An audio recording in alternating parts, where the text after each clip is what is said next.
for the quadratic function.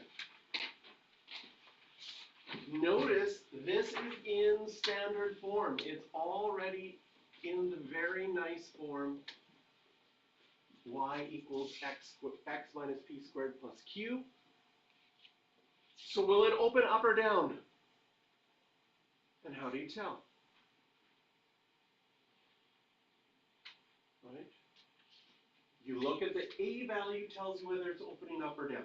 The a value is positive 1/4. Because it's positive, we know that it opens up. Where's the vertex? The vertex comes from P and Q. So we have a -3, so the x-coordinate is +3, because that would move it 3 to the right.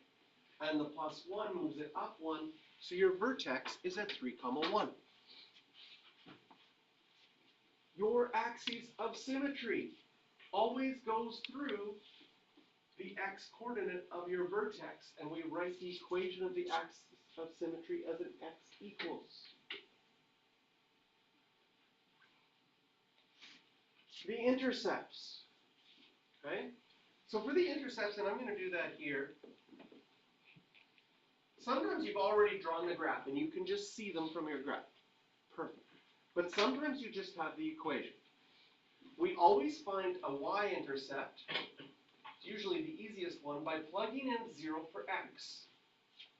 Just to do a little bit of math here, if I plug in 0 for x, 0 minus 3 is -3, squared is 9, times 1/4 is 9/4, plus 1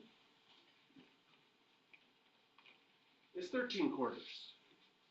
That is going to be your y-intercept. And your x-intercept is a review of chapter 3. You find an x-intercept by plugging in 0 for y, and if I plug in 0 for y, I would get this. It's a quadratic equation. We've learned we can solve quadratic equations in one of 3 ways. Factoring, quadratic formula, or completing the square.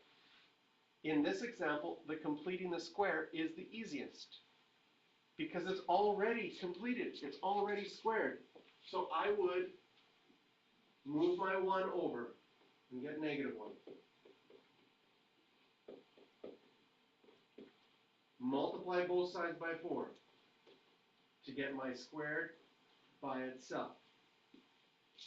And once the squared is by itself, I would have to square root both sides.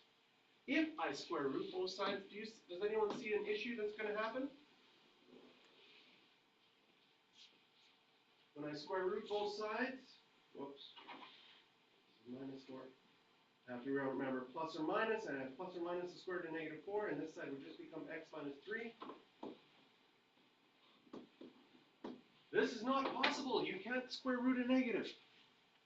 Now you're going to see that when we graph it. So that means there are no x-intercepts. So we figured out our y-intercept was 0, 13/4, and our x-intercept. Now domain and range, domain of every parabola is always everything, and the range depends on the y-coordinate of your vertex. You see your vertex has a y-coordinate of 1, and it's opening up. Your range is going to be all the y values bigger than or equal to 1. Now I think we did this a little bit in the hard way, because if you draw the graph, a lot of the answers become more obvious. So what would happen if I went to draw this graph?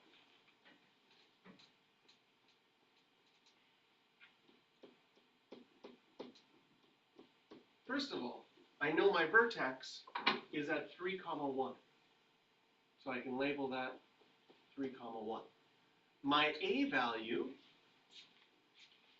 is a 1/4. So I'd have to go over 1, up 1/4, over 1, up 3/4.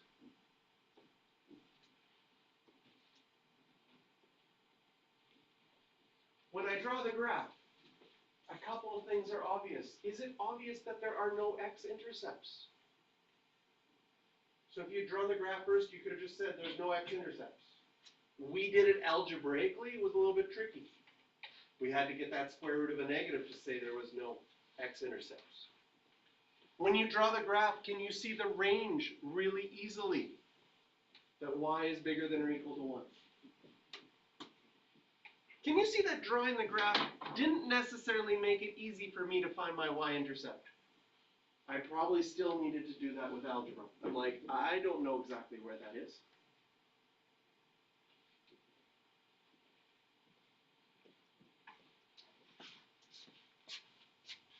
But I could label it now that I figured it out. I could label this as 0, 13 over 4. I don't know if my scale's very good here or not. Looks like it's bad. No, it's close. So questions you can circle on this one are 6 and 8.